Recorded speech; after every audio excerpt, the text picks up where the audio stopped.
Mahanadi serial இன்னைக்கான எபிசோடில் காவேரி வந்து கல்யாணம் பண்ணிக்கிறேன் அப்படிங்கிற மாதிரி சொல்லுவாங்க. வீட்டில் இருக்க எல்லாருமே ஹாப்பியாக ஃபீல் பண்ணும்போது, நீங்கள் நினைக்கிற மாதிரி அந்த விஜயை நான் கல்யாணம் பண்ணிக்கல, ஆல்ரெடி மேட்ரிமோனியில் ஒரு பையனை பார்த்துருந்தல, அந்த பையனுக்கு என்ன பிடிச்சிருக்கு, நாங்கள் 2 பேரும் கல்யாணம் பண்ணிக்க போகிறோம் அப்படின்னு சொல்லிட்டு சாரதாக்கு வந்து செம கோபமாக வருது. அதுக்கப்புறம் நிவின் வந்து விஜய் கிட்ட வந்து சொல்கிறாங்க, காவேரி வந்து இப்படி அந்த பையனை கல்யாணம் பண்ணிக்க போகிறானா அப்படின்னு சொல்லிட்டு. விஜய் வந்து ரொம்ப டல்லாக ஃபீல் பண்ணுறாரு. இதை சுதாவுமே கேட்டுட்டு தான் இருப்பாங்க. சுதா வந்து தாத்தா கிட்ட சொல்லுவாங்க, காவேரி வந்து இப்படி மேட்ரிமோனியில் ஒரு பையனை பார்த்துருக்காளாம், அந்த பையனை தான் கல்யாணம் பண்ணிக்க போகிறானா அப்படின்னு சொல்லிட்டு.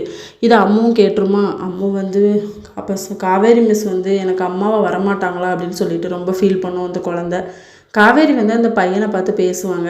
அப்போ எனக்கும் பிடிச்சிருக்கு அப்படிங்கிற மாதிரி அந்த பையன் சொன்ன உடனே, நாளைக்கு வந்து உங்கள் ஃபேமிலியோட எங்கள் வீட்டில் வந்து பொண்ணு கேளுங்க அப்படின்னு சொல்லிட்டு காவேரியும் இதை வீட்டில் வந்து சொல்லுவாங்க. அவங்க அம்மா பிடிச்சி திட்டிகிட்டு இருப்பாங்க, இப்படி வீட்டில் பெரிய மனுஷன் ஒருத்தி நான் இருக்கேன், என்கிட்ட கேட்காம அந்த பையன்கிட்ட பேசியிருக்க அப்படின்னு சொல்லிட்டு. இதோட இன்னைக்கான எபிசோட் முடியுது.